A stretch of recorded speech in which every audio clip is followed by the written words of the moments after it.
Hare Krishna Mataji, Prabhuji, we can't hear Maharaj voice.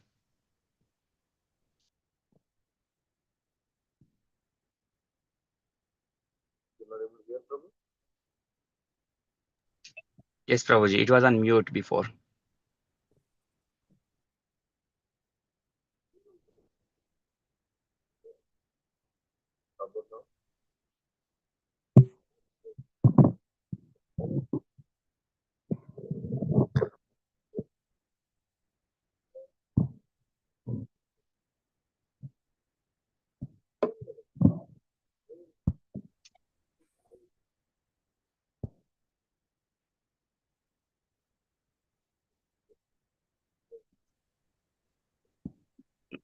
Prabhuji, sorry to interrupt you.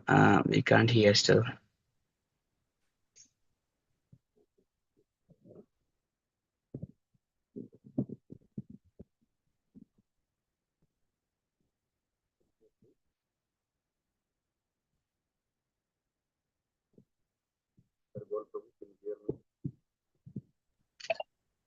Prabhuji, very low volume, very low.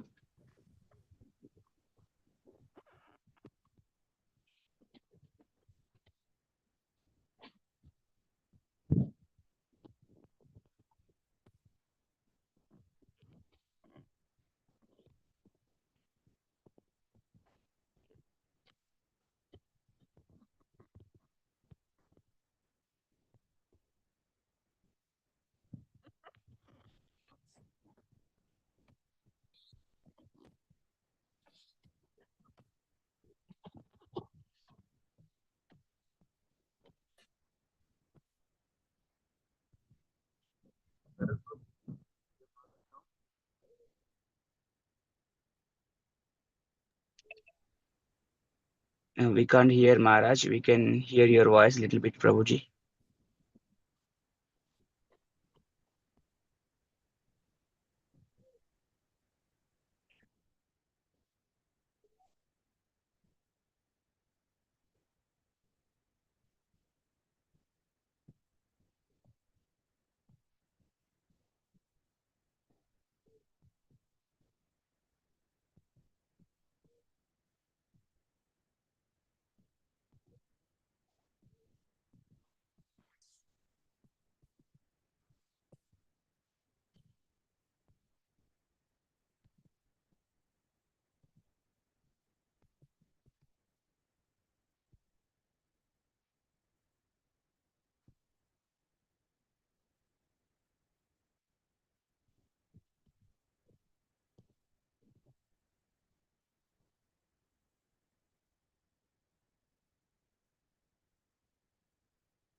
Before about to bend down.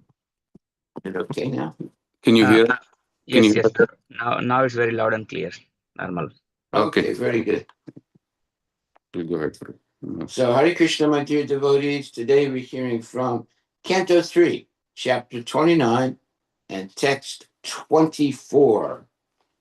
And this verse says, My dear mother, even if he worships with proper rituals and paraphernalia, a person who is ignorant of my presence in all living entities never pleases me by the worship of my deities in the temple. Purport by His Divine Grace, A.C. Bhaktivedanta Swami Srila Prabhupada. There are 64 different prescriptions for worship of the deity in the temple. There are many items offered to the deity, some valuable and some less valuable. It is prescribed in Bhagavad Gita, quote, if a devotee offers me a small flower a leaf, some water, or a little fruit, I will accept it. The real purpose is to exhibit one's loving devotion to the Lord. The offerings themselves are secondary. If one has not developed loving devotion to the Lord and simply offers many kinds of foodstuffs, fruits, and flowers without real devotion, the offering will not be accepted by the Lord. We cannot bribe the personality of Godhead. He is so great that our bribery has no value, nor has he any scarcity, since he is full in himself. What can we offer him? Everything is produced by him. We simply offer to show our love and gratitude to the Lord. This gratitude and love for God is exhibited by a pure devotee who knows that the Lord lives in every living entity. As such, temple worship necessarily includes distribution of prasad. It is not that one should create a temple in his private apartment or private room, offer something to the Lord, and then eat. Of course, that is better than simply cooking foodstuffs and eating without understanding one's relationship with the Supreme Lord. People who act in this manner are just like animals, but the devotee who wants to elevate himself to the higher level of understanding must know that the Lord is present in every living entity. And as stated in the previous verse, one should be compassionate to other living entities. A devotee should worship the Supreme Lord, be friendly to persons who are on the same level, and be compassionate to the ignorant. One should exhibit his compassion for ignorant living entities by distributing prasada. Distribution of prasada to the ignorant masses of people is essential for persons who make offerings to the personality of Godhead. Real love and devotion is accepted by the Lord. Many valuable foodstuffs may be presented to a person, but if the person is not hungry, all such offerings are useless for him. Similarly, we may offer many valuable items to the deity, but if we have no real sense of devotion and no real sense of the Lord's presence everywhere, then we are lacking in devotional service. In such a state of ignorance, we cannot offer anything acceptable to the Lord. Wow. Okay, so the main point here is that love, real love, and devotion is accepted by the Lord. So, how do we show our real love and devotion? Well, first of all, it's got to be steady. We have to be engaged regularly in love and devotion, serve the Lord. And our real purpose in life should be simply to please the Lord. We should not have any desires for sense gratification or self indulgence, as they say. So it says that um, we simply offer to show our love and gratitude to Him. Yeah. So we can offer a little uh, uh, flour, food, vegetarian food, and water, even um, whatever we offer, we should offer with love and devotion to the Lord. As it says here, we simply offer to show our love and gratitude to the Lord. This gratitude and love for God is exhibited by a pure devotee who knows that the Lord lives in every living entity. As such, temple worship is necessary. Temple worship necessarily includes distribution of prasada. It is not that one should create a temple in his private apartment or private room, offer something to the Lord, and then eat. Of course, that is better than simply cooking foodstuffs and eating without understanding one's relationship with the Supreme Lord. People who act in this manner are just like animals, but the devotee who wants to elevate himself to the higher level of understanding must know that the Lord is present in every living entity. And as such, in the previous verse, one should be compassionate to other living entities. And as stated in the previous verse, one should be compassionate to other living entities. A devotee should worship the Supreme Lord, be friendly to persons who are on the same level, and be compassionate to the ignorant. One should exhibit his compassion for ignorant living entities by distributing prasadam. Distribution of prasada to the ignorant masses of people is essential for persons who make offerings to the personality of Godhead. Real love and devotion is accepted by the Lord. Many valuable foodstuffs may be presented to a person, but if the person is not hungry, all such offerings are useless for him. Similarly, we may offer many valuable items to the deity, but if we have no real sense of devotion and no real sense of the Lord's presence everywhere, then we are lacking in devotional service. In such a state of ignorance, we cannot offer anything acceptable to the Lord. Wow, that's a pretty major statement. So, how can we come to the level of real love and devotion? Okay, that is by engaging in regulated devotional service without any purpose for sense gratification, rather to please the senses of Krishna. Krishna also, or God, also has senses.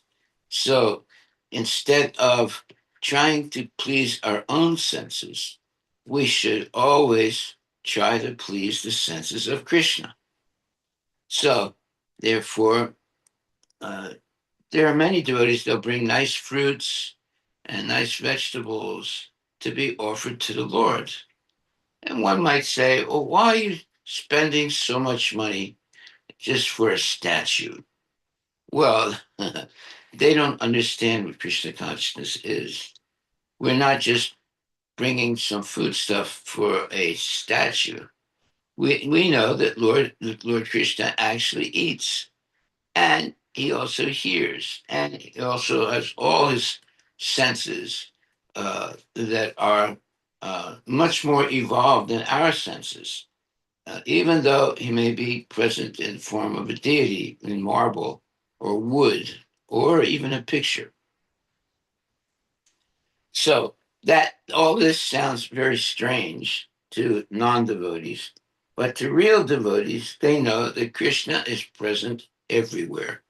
So he can be present in any, uh, let's say, material thing, like a deity, which is made of wood or made of uh, uh, different, like marble or something.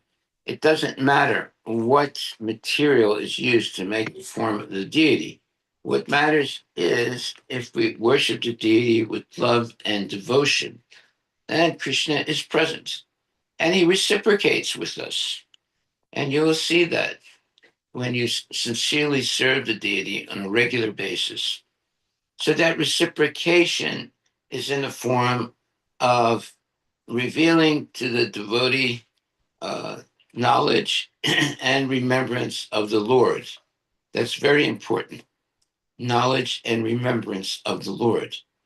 So, a real devotee will be able to remember Krishna in all different circumstances of life, and he, at the same time, will be developing knowledge continually, not just once, but continually throughout his life. Just like we're reading Bhagavad Gita and Srimad Bhagavatam every day. And right now we're on Canto 3. That means we already read two other cantos of the Srimad Bhagavatam, and now we're on the third canto. So that means that in our whole life, every day we will be hearing about Krishna. It's unending, and it's necessary if we want to be a devotee. Every day we should hear about Krishna. We should have Krishna prasadam. We should speak to other people about Krishna. We should always be engaged in worshiping the deity and so forth. So, in this way, we have a genuine spiritual life. And it says here that uh, everything is produced by Krishna. We simply offer to show our love and gratitude to the Lord. This gratitude and love for God is exhibited by a pure devotee who knows that the Lord lives in every living entity. As such, temple worship necessarily includes distribution of prasada. It is not that one should create a temple in his private apartment or private room, offer something to the Lord, and then eat. Of course, that is better than simply cooking foodstuff and eating without understanding one's relationship with the Supreme Person, the Supreme Lord. People who act in this matter are just like animals. But the devotee who wants to elevate himself to the higher level of understanding must know that the Lord is present in every living entity. And as stated in the previous verse, one should be compassionate to other living entities. A devotee should worship the Supreme Lord, be friendly to persons who are on the same level, and be compassionate to the ignorant. One should exhibit his compassion for ignorant living entities by distributing prasada. Distribution of prasada to the ignorant masses of people is essential for persons who make offerings to the personality of Godhead. Well, our devotees are going out on a regular basis and serving prasada to everybody. So that is showing mercy uh, uh, to more or less what you would call ignorant people. Why are they ignorant? Well, they've never really heard about or tried to understand who Krishna is. So, but when they have prasadam, offered beloved devotion to the Lord, and then offered to the masses, they begin to understand more clearly that prasadam is the mercy of the Lord, and it's coming to them to help them to understand their relationship with the Lord. Therefore, it says here, but a devotee who wants to elevate himself to the higher level of understanding must know that the Lord is present in every living entity. And as stated in the previous verse, one should be compassionate to other living entities. A devotee should worship the Supreme Lord, be friendly to persons who are on the same level, and be compassionate to the ignorant.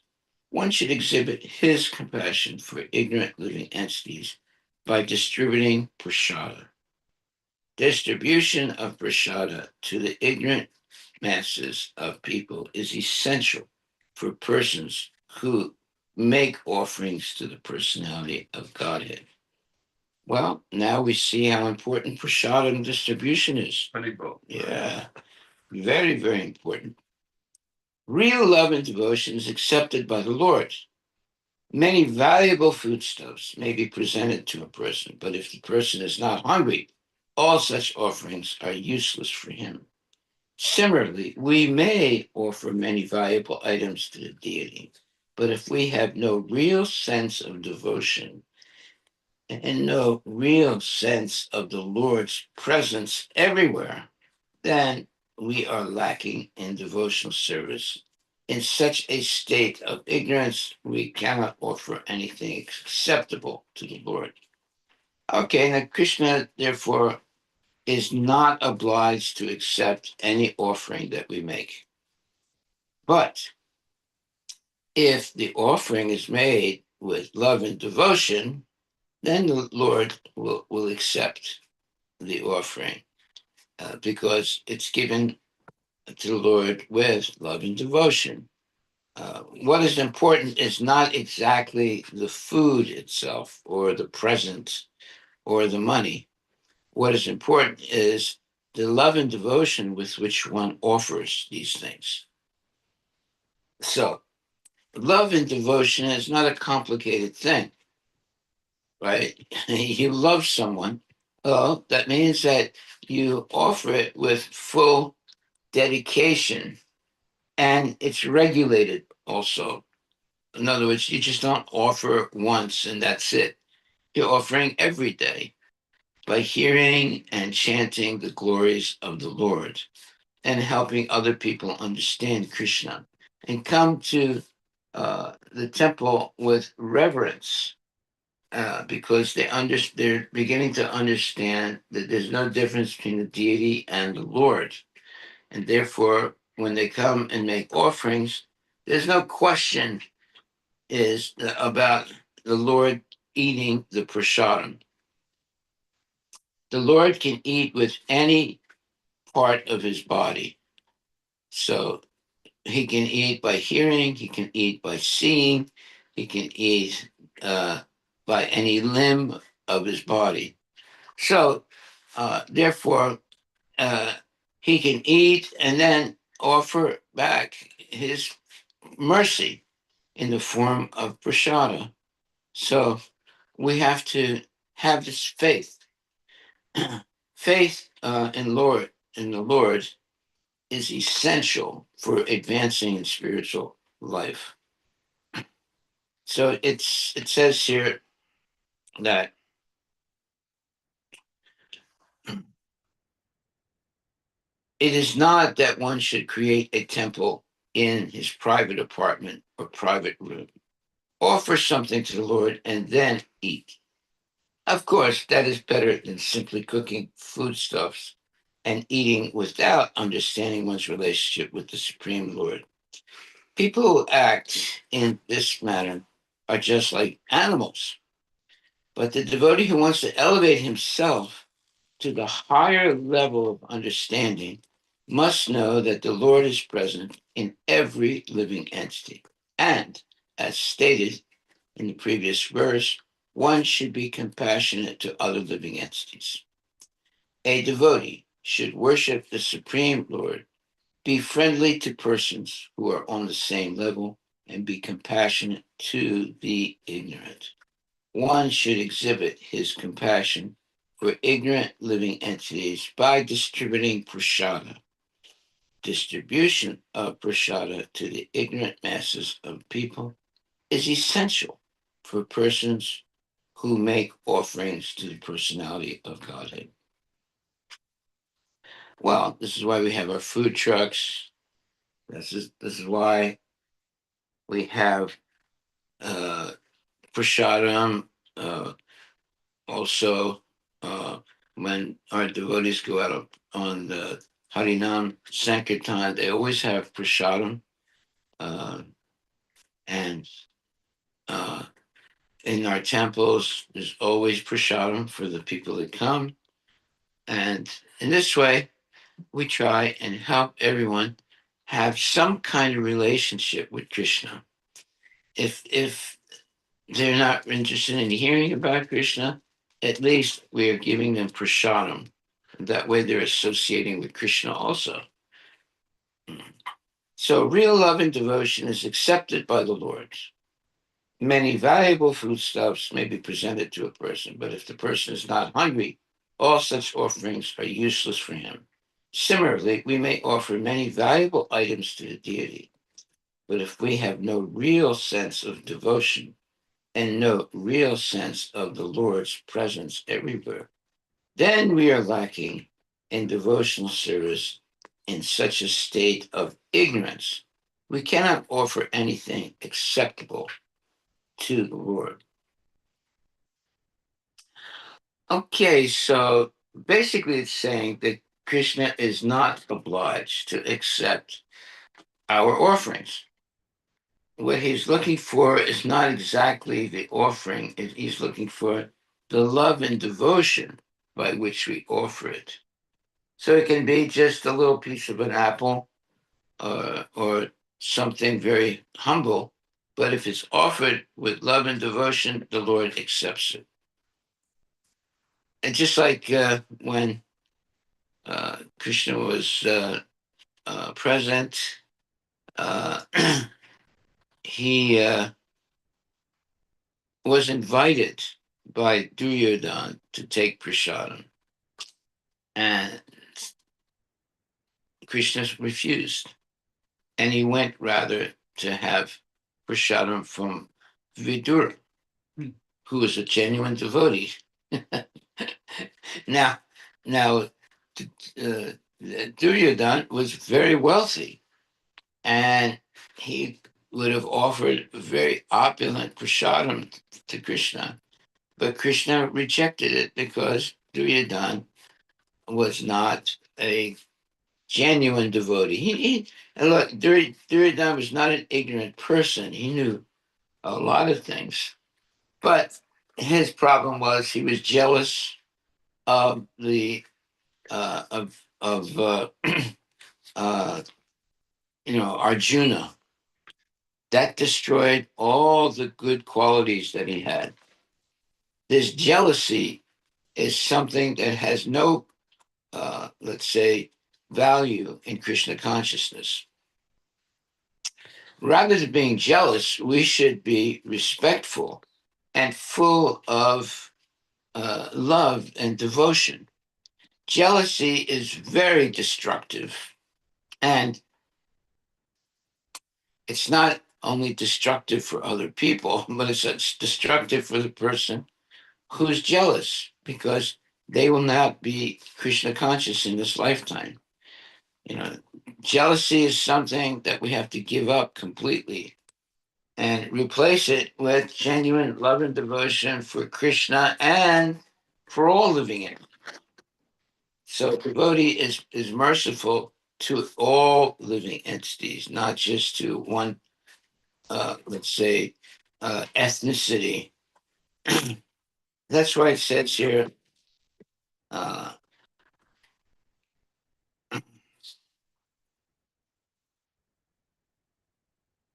one should exhibit his compassion for ignorant living entities by distributing prasada. Distribution of prasada to the ignorant masses of people is essential for persons who make offerings to the personality of Godhead. Real love and devotion is accepted by the Lord. Many valuable foodstuffs may be presented to a person, but if the person is not hungry, all such offerings are useless for him.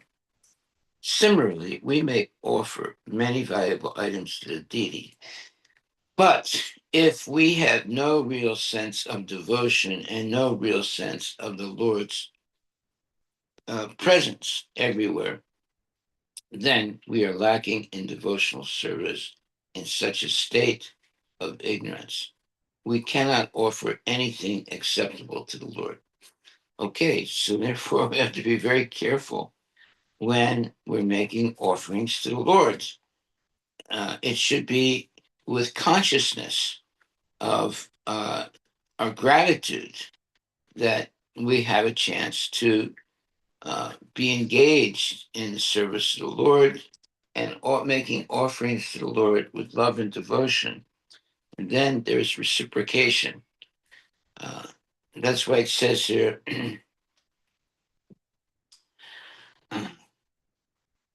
it says, everything is produced by Krishna. We simply offer to show our love and gratitude to the Lord. This gratitude and love for God is exhibited by a pure devotee who knows that the Lord lives in every living entity. As such, temple worship necessarily includes distribution of prasada. It is not that one should create a temple in his private apartment or private room, offer something to the Lord, and then eat. Of course, that is better than simply cooking foodstuffs and eating without understanding one's relationship with the Supreme Lord. Uh, um, People who act in this manner are just like animals. But the devotee who wants to to elevate himself to the higher level of understanding must know that the Lord is present in every living entity. And as stated in the previous verse, one should be compassionate to other living entities. A devotee should worship the Supreme Lord, be friendly to persons who are on the same level, and be compassionate to the ignorant. One should exhibit his compassion for ignorant living entities by distributing prasada. Distribution of prasada to the ignorant masses of people is essential for persons who make offerings to the personality of Godhead. Okay, now we know why we go in Sankirtan and we distribute prasadam. It's essential to help many living entities who normally would never have any association with prasadam and Krishna. But the devotees make that effort by regularly distributing prasadam and books and chanting and dancing and giving people a chance also to come to the temple and see the transcendental form of the Lord and hear lectures and so forth. So everything is, let's say, um, purposely done to help people come in contact with Krishna. And therefore, it says one should exhibit his compassion for ignorant living entities by distributing prasada. Distribution of prasada to the ignorant masses of people is essential for persons who make offerings to the personality of Godhead. Okay, so whenever we have festivals, whenever we go out with Sankirtan, whenever anyone comes to the temple, there is also prasada. And that means that we are merciful uh, and we are friendly uh, and we're, let's say, exhibiting compassion for ignorant living entities by distributing prasada. Distribution of prasada to the ignorant masses of people is essential for persons who make offerings to the personality of God. Hare Krishna, Krishna Krishna, Hare Hare, Hare Rama, Rama Rama, Hare Hare. Are there any questions or comments? Yes. Comment, Maharaj. So, by understanding this purport, Maharaj, we can see how you have planned all different ways to give prasadam, like temple 7 days, food truck 5 days, and so many festivals and Sankirtan burritos. There's so many ways you have. Well, we learned all this from Prabhupada. It's not something I created, but by teaching these things to other devotees is very essential. So Yeah, our devotees are going out on a regular basis and distributing prasadam, which is what it says here.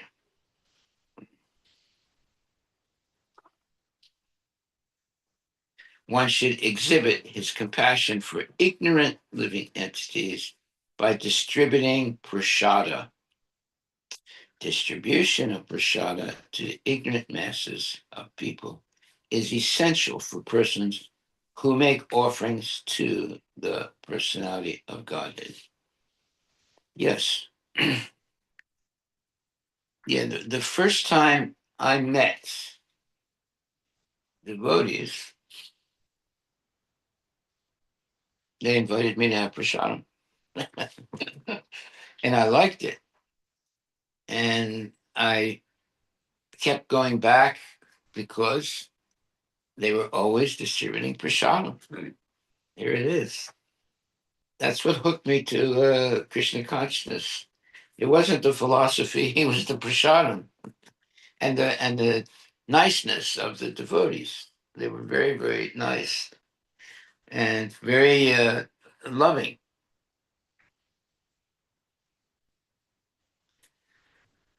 So that should be our real vocation in life.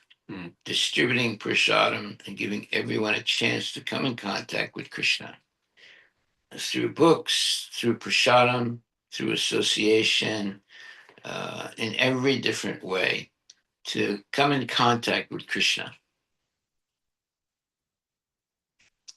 One should exhibit his compassion for the ignorant living entities by distributing prasada. Distribution of prasada to the ignorant masses of people is essential for persons who make offerings to the personality of Godhead. Haribol, Haribol, Haribol. Okay, now we'll go to text 25. Text 25 says, performing his prescribed duties, one should worship the deity of the Supreme Personality of Godhead until one realizes my presence, meaning Krishna's presence, in his own heart and in the hearts of other living entities as well. So, performing his prescribed duties, one should worship the deity of the Supreme Personality of Godhead until one realizes my presence, meaning Krishna's presence, in his own heart and in the heart of others, and in the heart of other living entities as well. Purport by Srila Prabhupada. Worship of the deity of the Supreme Personality of Godhead is prescribed herewith, even for persons who are simply discharging their prescribed duties. There are prescribed duties for the different social classes of men: the Brahmanas, the Vaishyas, the Kshatriyas, and the Sudras, and for the different ashramas: Brahmacharya, Grihastha, Vanaprastha, and Sannyasa. One should worship the deity of the Lord until one appreciates the presence of the Lord in every living entity. In other words, one should not be satisfied simply by discharging his duties properly. He must realize his relationship and the relationship of all other living entities with the Supreme Personality of Godhead. If he does not understand this, then even though he discharges his prescribed duties properly, it is to be understood that he is simply laboring without profit. Wow, that's a real big statement. Laboring without profit. Very big statement. The word swadharma krit in this verse is very significant. Swa karma krit is one who engages in discharging his prescribed duties. It is not that one who gives up his prescribed duties. No one should be lazy under the plea of devotional service. One has to execute devotional service according to his prescribed duties. Swakarma krit means that one should discharge the duties prescribed for him without neglect. Well, okay, what are the duties prescribed? Well, first and foremost, chant Hare Krishna at least 16 good rounds a day. And you have to notice the word good. You have to actually be fully focusing on the mantra when we're chanting. And if we should chant in such a way that we hear also. And if someone is near us, they can also hear our chanting. Hare Krishna, Hare Krishna, Krishna Krishna, Hare Ram, Hare Ram, Ram Ram, Hare Hare. And then we should have prescribed duties. So somebody is a cook, somebody does Sankirtan, someone preaches. Everybody has some prescribed duties. Someone takes care of the cows, somebody feeds the cows, and so forth. So there's many different services that we can perform. No one should be lazy under the plea of devotional service. One has to execute devotional service according to his prescribed duties. Swakarma krit means that one should discharge the duties prescribed for him without neglect. Yeah, so everyone, somebody is a pujari, somebody goes on Sankirtan, somebody preaches, somebody collects donations. There's so many different activities that devotees can be engaged in. But one should discharge those duties without neglect. That's very important. That one should discharge duties prescribed for him without neglect. That means that every day, whatever our duties are, we should do them. We should never neglect to do our duties, such as chanting 16 rounds a day minimum, such as reading Bhagavad Gita or Srimad Bhagavatam, or hearing it. At least twice a day, we should hear the Bhagavad Gita or Srimad Bhagavatam. And then there are other duties also that we have to do. So some people are cooks, and some people are preachers, some people go on Sankirtan, some people collect money, this thing, that thing. Whatever your duty is, you should stick to it and never let go of it, because your duties in Krishna consciousness are your connection to Krishna, especially if you do your duty with love and devotion for the Lord. Now, it might be something little, like just offering a glass of water to the Lord, but if it's offered with love and devotion, Krishna accepts. So it's not necessarily making very, very opulent offerings to the Lord. That's good also. But even if you don't have that ability, like there was a devotee that was poor, and he did not have money to make offering or opulent offerings to the Lord. So he did it mentally. And as he was doing it every day mentally, at one point he was offering milk mentally, and some of it spilled on his finger, and it burned him. And it sort of broke his meditation. And then he looked at his finger, and his finger was red and hurting from the heat of the milk that he was offering. So he realized, wait a minute, this is not something imagined. This is real, you know. So yeah, it is real. Whenever we meditate on making offerings to the Lord, that is real.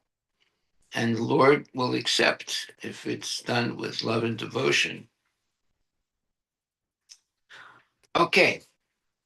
So it says here, the word swakarmakrit in this verse is very significant.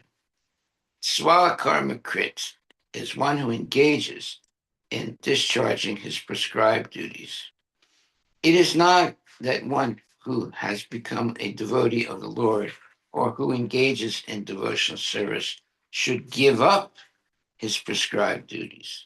No one should be lazy under the plea of devotional service. One has to execute devotional service according to his prescribed duties. Swakarma Krit means that one should discharge the duties prescribed for him without neglect. So, whenever we have a responsibility to perform some service to the Lord, we should never give it up, because that is our is defining our relationship with Krishna. So, if we're fortunate enough to have some prescribed duties in Krishna consciousness, we should never give them up. And on the other hand, we should develop them by becoming more and more perfect in serving the Lord in that particular way that they've been prescribed to serve the Lord. So someone may be a cook, someone may be a preacher, someone may be a carpenter. So Prabhupada says, it takes time to develop an art. But if you have an art, such as you're a carpenter, or you are a good singer, or you are a good dancer, etc., the perfection of your life is offering that talent to Krishna. That's the perfection of your life. Haribol. Okay. Okay, are there any questions anyone would like to ask? We have a few more minutes. Any questions, anyone, or any statements that one wants to make?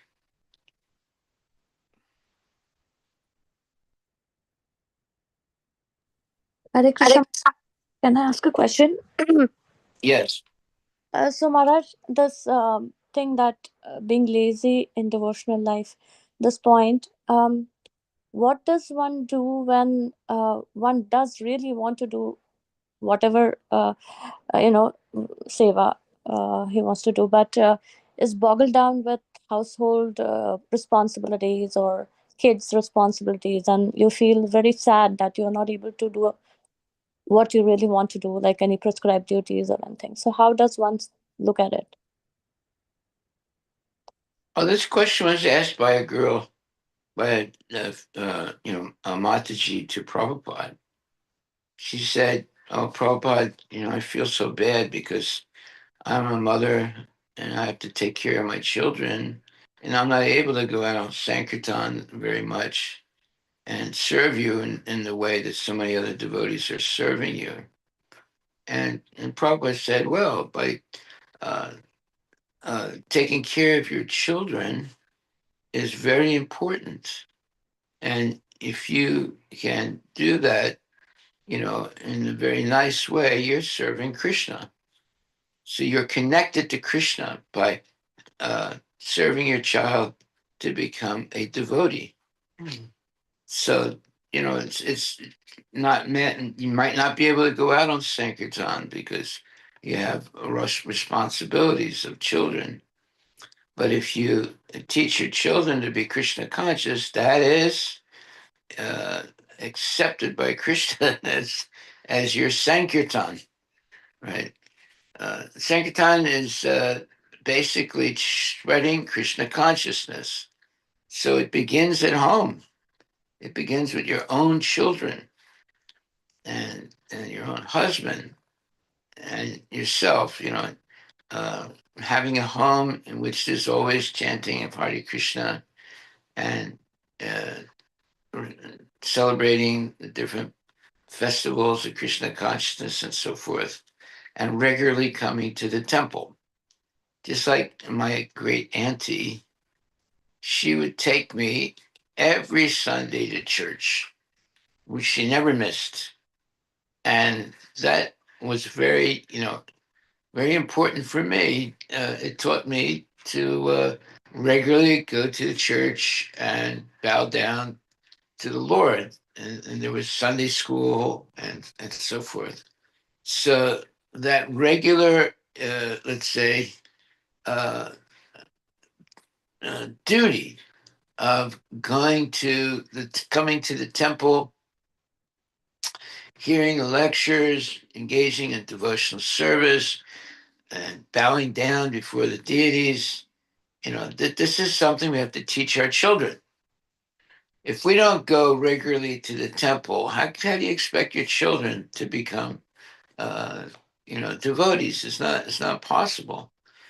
Not only you have to go, but you have to also bring your children, right? They should be habituated to regularly coming to the temple and chanting Hare Krishna and going to, Sankirtan and so forth.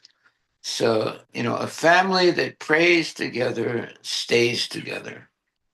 So we should regularly pray together, especially in the temple, on as many occasions as possible. And when we bring our kids to the temple, they shouldn't be running around wild in the temple and screaming. They should be right next to their parents and learning and worshiping, learning about Krishna and worshiping Krishna. You see, then it's real. Then the child learns to give up running wild and screaming and playing tag in the temple. That's a really bad, very, very bad model.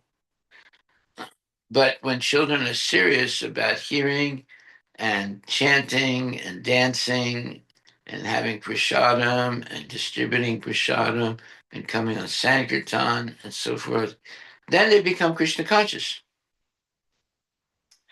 because they are following the example of their devotee parents and seeing also other uh, parents and seeing other young kids that are serious about Krishna consciousness.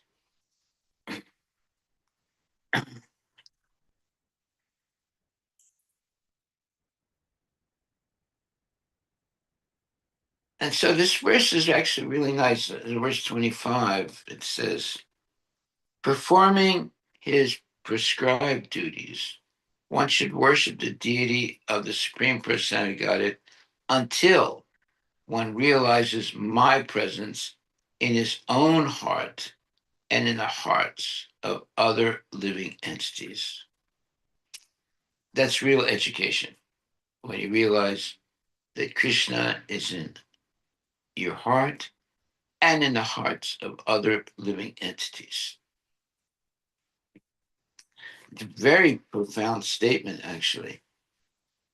If you realize that Krishna is in your heart, then you'll be very careful what you do in life, what you say, what you do, what you think, because you can't escape from having what you would call, nonsense privacy.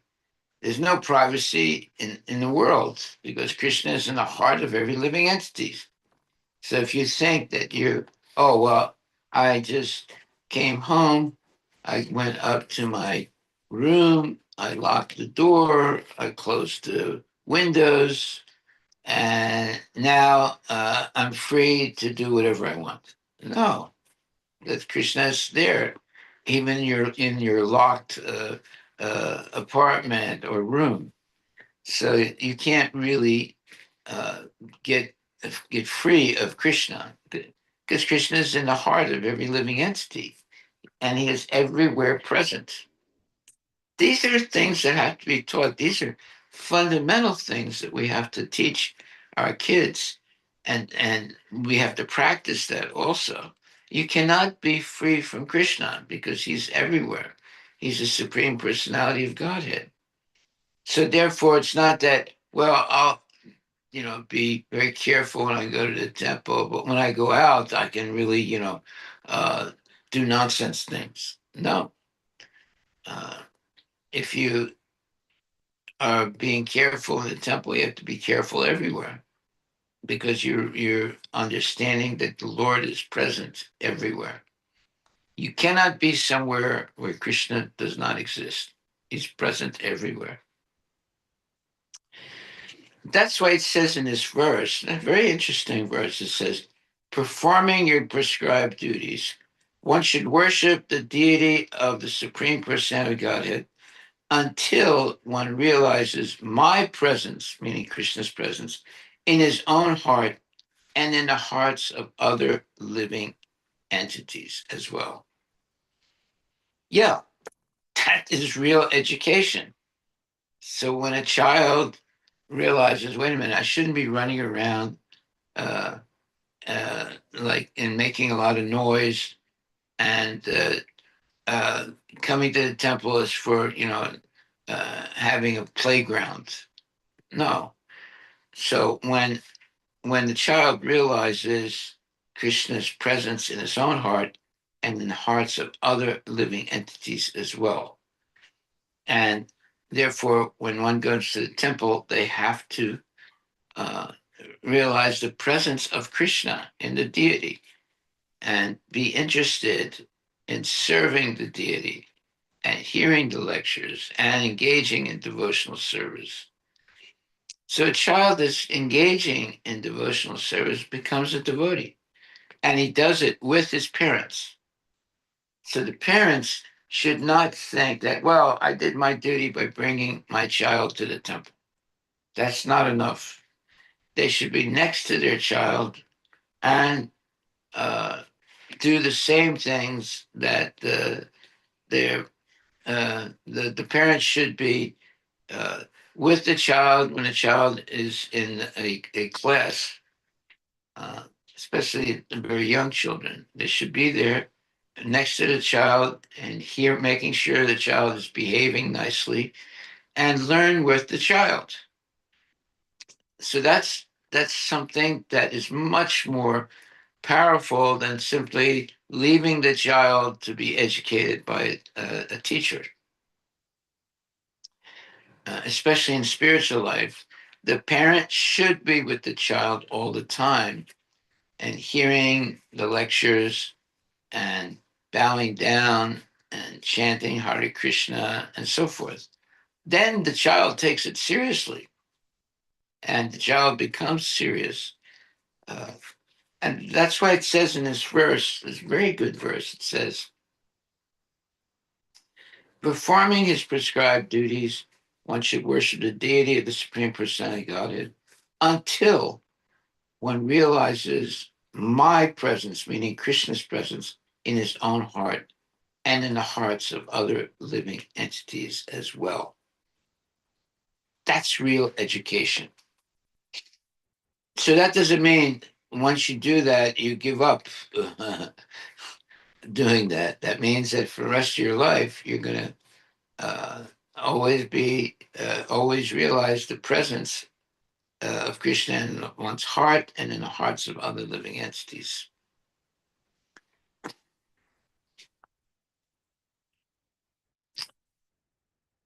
Okay, so it says here, one should worship the deity of the Lord until one appreciates the presence of the Lord in every living entity.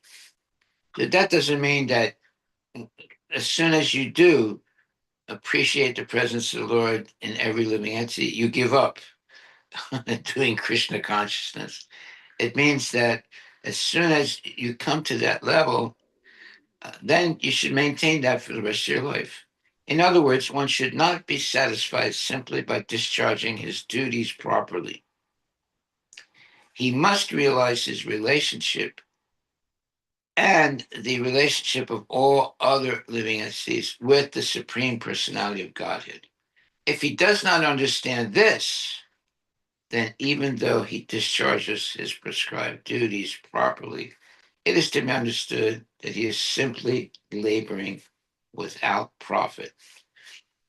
Now, this is a very significant statement we definitely should not labor without profit. Is so this service with consciousness of our relationship with Krishna is essential. It should not be a mechanical thing. It should be a real vocation. Look up the word vocation. See that what that word means. And here it says that one should worship the deity of the Lord until one appreciates the presence of the Lord in every living entity. In other words, one should not be satisfied simply by discharging his duties properly. He must realize his relationship and the relationship of all other living entities with the Supreme Personality of Godhead. If he does not understand this, then even though he discharges his prescribed duties properly, it is to be understood that he is simply laboring without profit. Boy, that's a really major statement.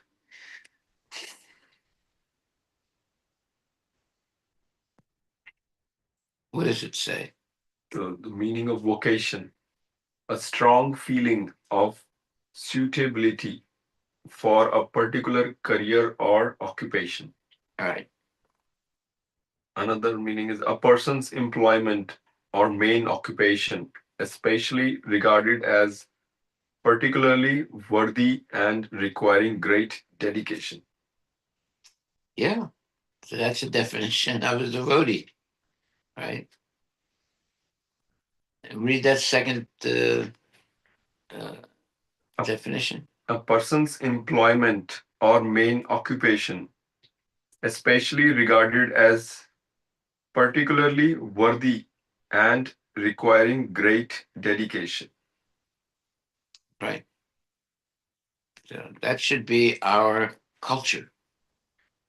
You know, dedication to the Lord. Okay. So that's why it says here, Swakarmakrit. Swakarmakrit is one who engages in discharging his prescribed duties. It is not that one who has become a devotee of the Lord or who engages in devotional service should give up his prescribed duties. No one should be lazy under the plea of devotional service. One has to execute devotional service according to his prescribed duties. Swakarma Krit means that one should discharge the duties prescribed to him without neglect.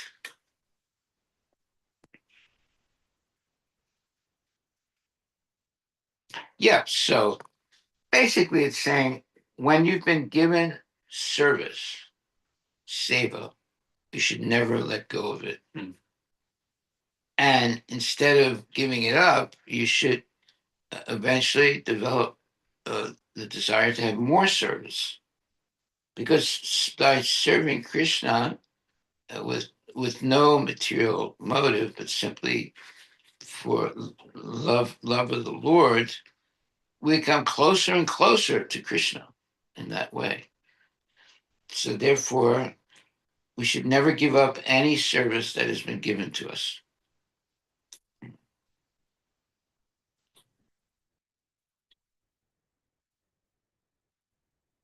And then also it says here, one should not be satisfied simply by discharging his duties properly.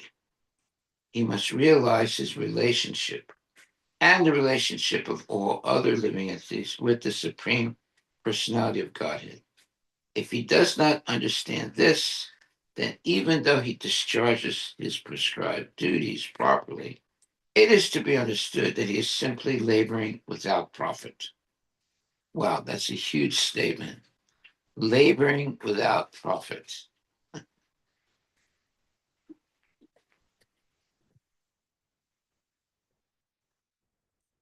So, what is it In other words, one should not be satisfied simply by discharging his duties properly. He must realize his relationship and the relationship of all other living entities with the Supreme Personality of Godhead. If he does not understand this, then even though he discharges his prescribed duties properly, it is to be understood that he is simply laboring without profit. Well, there it is. That means it can be possible that some people are engaging in devotional activities, but do not really understand the relationship with all other entities also. And that means that even their relationship with Krishna will not be fully evolved. So this is the thing. Some people think, well, I'll engage in devotional service, but I'm not interested in going on Sankirtan or preaching to other people. I'm doing my level of in my comfort zone. Well, that would not be a good way of thinking. One should always be pushing oneself to spread Krishna consciousness and helping other people become Krishna conscious, whether they're in the temple or outside of the temple, doesn't matter. Prabhupada, he traveled around the world 14 times. 14 times in his old age. 14 times he went around the world preaching.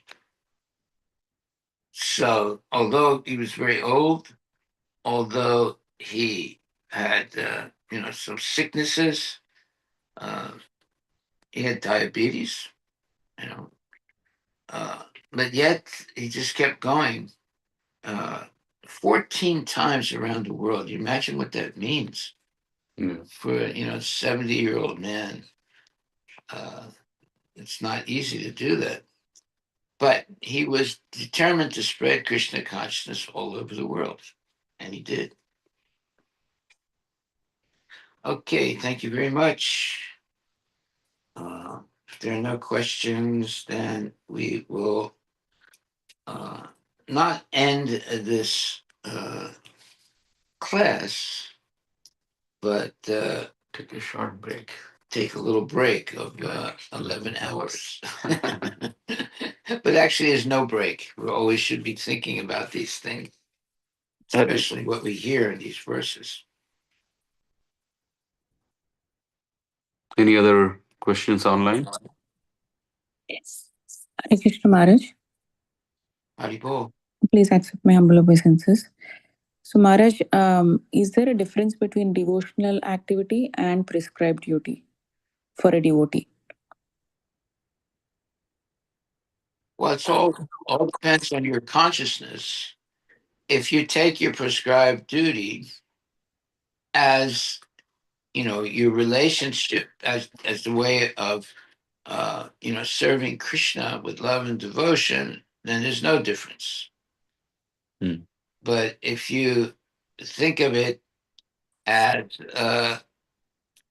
something you're obliged to do, but you're not really enthusiastic doing it, then it's not really devotional service. You have to be very enthusiastic about the service that you get, and you want to hold on to it because that is your connection to Krishna.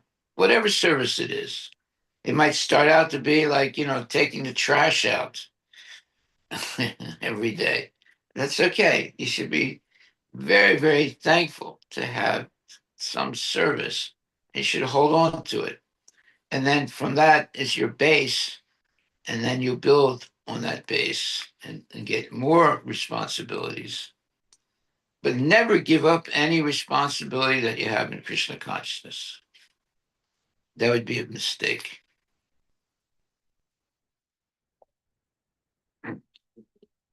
Our service, regulated service for the Lord, is our connection to Krishna. If we give up regulated devotional service and just have sporadic devotional service, that's not very good. It has to be regulated devotional service. And we should never give up. So we begin by regularly chanting our rounds. Hare Krishna, Krishna Krishna, Hare Hare, Hare Rama, Rama Rama, Hare Hare. And as we are real serious about chanting our rounds every day, we will be able to expand our services to Krishna. But if you say, well, if I chant my rounds, I won't be able to do my service, that's not good. You have to be very, very regulated in chanting your rounds, and that is the basis of your expanding your service. You don't expand your service by not chanting your rounds and taking up other services. The main service is chanting your rounds very well every day, and from that point you can also expand your service, but not by giving up chanting your rounds. Some people think, well, I got so much service, I don't have time to chant my rounds. That's not good. So Prabhupada said, well, fine, but are you eating? And the devotee said, well, and got confused. Prabhupada said, if you're still eating, in other words, you say you have so much service that you don't have, you're engaged in so much service that you don't have time to chant your rounds. So Prabhupada asked that devotee, he said, are you eating prasadam? And the devotee said, yes. He said, then you have time to chant your rounds. He said, if you have so much service that you also don't have time to eat, then maybe you have an excuse, But if you're eating and not, doing your rounds, no, then that doesn't work.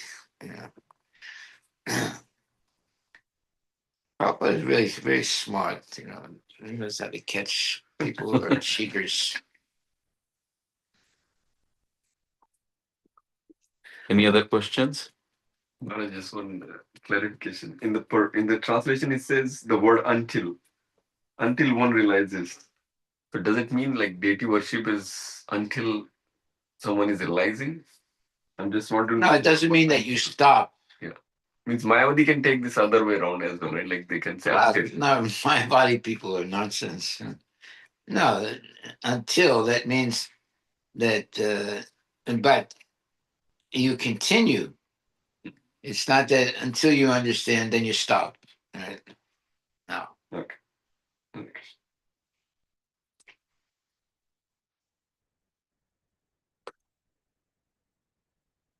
Okay. There are no more questions. We'll regroup in the evening. Hare Krishna.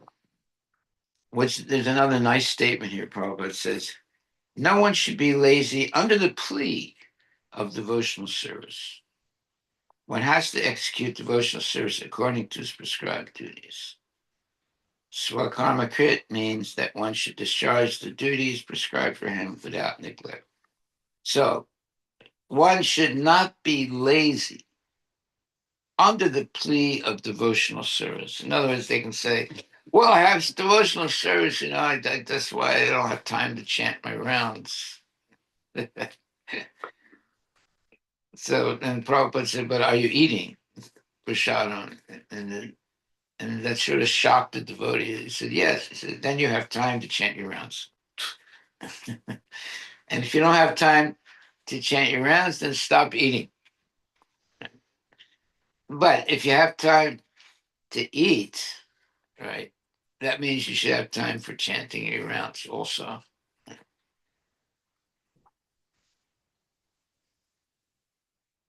Yeah, you can't cheat Prabhupada, really.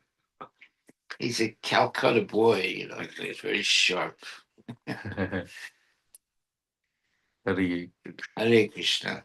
All glories to Srila Srila Prabhupada ki jai. Please, devotees, chant all your rounds today and think about how merciful Prabhupada is to, to have given us all this knowledge and abilities to engage in devotional